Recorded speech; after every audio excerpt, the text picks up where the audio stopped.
Getting kids to listen to you. I'm Kathy Slattengren from Priceless Parenting. Are you tired of your kids not listening to you? You are not alone. Many parents report frustration when they need to repeat themselves. One parent wrote, "I'm so irritated about getting them to do things because they need to be nagged day after day." Can you relate to this? Nagging doesn't feel good to you or your kids. It also doesn't work well in helping your kids become more responsible. When you nag, your kids learn to rely on you for reminders. The unspoken messages, they don't need to act until you've said it a bunch of times and are probably screaming.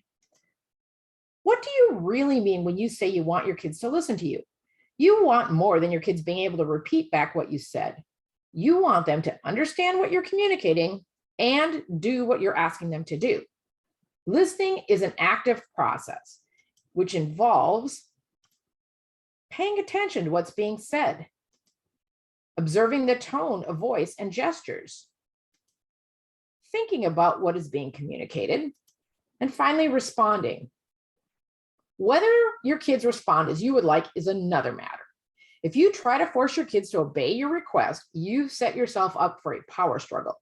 You may say to yourself, "Well, I'm the parent. My kids should listen to me and do what I ask the first time." You're right. You are the parent and the person in authority. However, your kids are independent beings who choose their own behavior. Ultimately, you control your behavior, not theirs. Being crystal clear about what you control allows you to focus your energy on where it counts, changing your own behavior.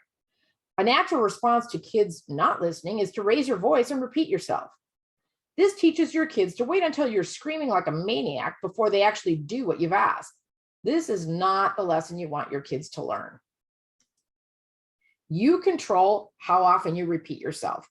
Plan to say something only once. This will encourage your kids to listen the first time because they can't count on you repeating yourself.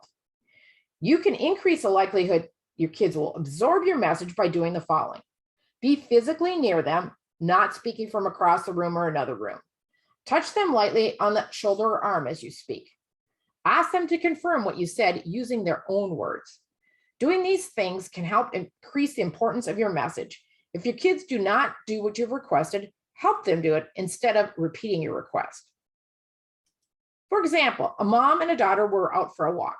There was a grassy bank next to the sidewalk, and the girl walked up on the hill.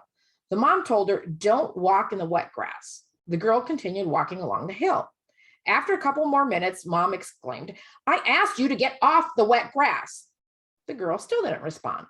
The irritated mom then she started counting, "That's one, that's two." And before she hit, "That's three," the girl was back on the sidewalk.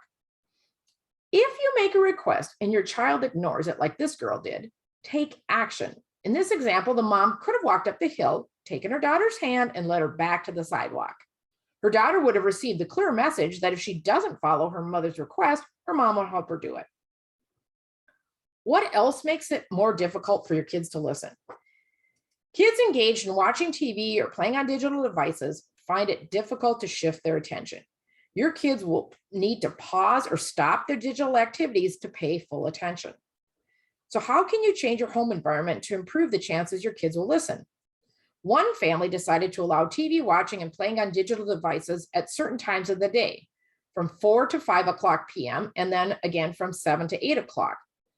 They eliminated watching in the morning before school. This made it far easier for the kids to get out the door on time. They also eliminated watching right before dinner. This helped the kids focus on setting the table and being to dinner on time.